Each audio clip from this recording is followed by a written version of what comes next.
ሰላም ተመልካቾቼ እንዴት ናችሁ? ደህና ናችሁ ወይ? አለው እኔ እግዚአብሔር ይመስገን። እንግዲህ ዛሬም በአዲስ ቪዲዮ ተመልሼ መጥቼላችኋለሁ ማለት ነው።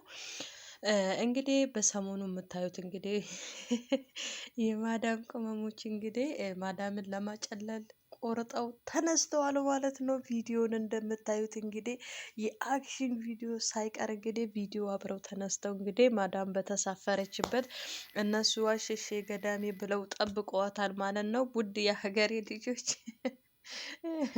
ያስቃል ወይስ ያሳቅቃል አላቅም። ግን በነገራችሁ ላይ ሁላችሁም እንደምታዩት በተለይ ይሄ ሰሞን ሚዲያ ላይ በጣም እየተዘዋወረ ያለ ቪዲዮ ነው ማለት ነው። ሁላችሁም አይታችሁታል ብዬ አስባለሁ። ነገር ግን እንደዚህ ሀሳብ ልታረጉ የተነሳችሁ በምንም ማታውቁ በተለይ ደግሞ አዳዲስ ከኢትዮጵያ ለምትመጡ ውድ የሀገሬ ልጆች ላይክ እና ሼር እያደረጋችሁ አድርሱልኝ ማለት ነው።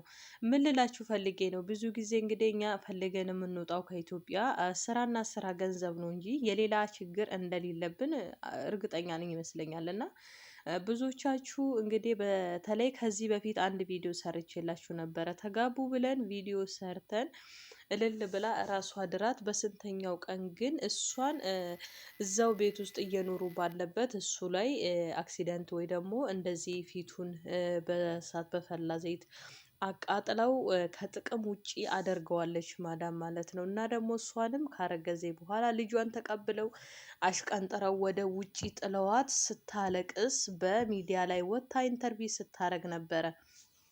ስለዚህ እኔ የምላችሁ ማንም ሰው ማግባት ከፈለጋችሁ አንደኛ ምንም ይሁን ምንም የራሳችሁ ዜጋ ኢትዮጵያዊ ቢሆን እኔ እመርጣለሁ። ምክንያቱም ምንም ይሁን ምንም የራስን ሀገር ዜጋ የሚያክል ነገር የለም።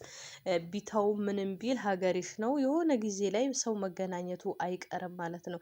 ስለዚህ በተለይ ደግሞ ለራሳችሁም እየተሳቀቃችሁ ችግር አሁን እቺ ደግሞ ጭራሽ ማዳም በተሳፈረችበት ጭራሽ ይባስ ብላ በዚህ መልኩ እንግዲህ ቸብረብ ብላ ጠብቃታለች። መጨረሻዋን ለማየት ያብቃችሁ። ስለዚህ ኧረ ተው ግዴታ ነው እንዳትሉ፣ እውነት ለመናገር የአረብ ሀገር ሕግ ስለሚያስፈራ ማንም ሰው ማንም ወንድ ያለ አንድ ሰው ፍላጎት እንዲጫፋችሁን የሚነካ የለም። ስለ እውነት ነው አይደለም። የሌላ ሀገር ሰው ሊነካችሁ ተዉና የራሳችሁ ዜጋ እንኳን ፈልጋችሁ ፊት ካልሰጣችሁት በተለይ አረብ ሀገር ላይ በጣም ህግ ይከበራል፣ በጣም ይፈራል። ይሄንን እያወቃችሁ ማንነታችሁ የማታስከብሩ ከሆነ ይሄ የራሳችሁ ጥፋት ነው። በዛ ላይ ደግሞ እንደ ሰው እንኳን አትታዩም፣ አትከበሩም። የማትከበሩበት ቦታ አትቆዩ። ክብር የማይሰጣችሁ ቦታ ጋር አትቆዩ። ውልቅ ብላችሁ ውጡ ማለት ነው። እግዚአብሔር በሚያውቀው እና የማትከበሩበት ቦታ አትቆዩ። እንዴ እናንተ ምን እሷ እኔ ምን እንዳለባችሁ የራስ ዜጋ የምትወዳችሁ መሰለቸች። ብዙዎቻችሁ በተለይ አንዳንድ አሁን ላይ የመጣው ፋሽን ምንድን ነው? አንድ ማዳም አንዷ ታገባለች። ካገባይ በኋላ ልጅ እምቢ የሚላት ከሆነ እቤት ያለችው ሰራተኛ እንድታገባ ታደርግና ልጅ ይወልዳሉ። ልጅ ከወለዱ በኋላ ግን እናትየዋን አሽቀንጥረው 3 ልጅ ወልዳ ከጄዛን ሳውዲ አረቢያ የተጣለች ውጪ ላይ ተጥላ እስር ቤት ገብታ ኢትዮጵያ ባዶዋን የገባች እናት አውቃለሁ፣ እግዚአብሔር በሚያውቀው ማለት ነው።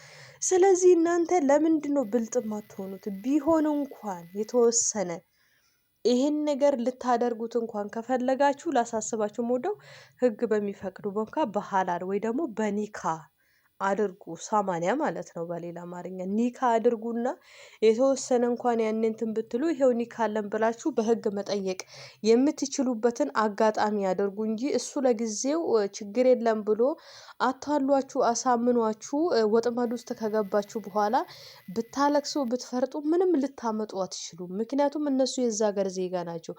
ቢያንስ በአንዱ ብትጎዱ በአንዱ ቃና ልትሉ ስለምትችሉ ያላችሁ አማራጭ ምንድነው?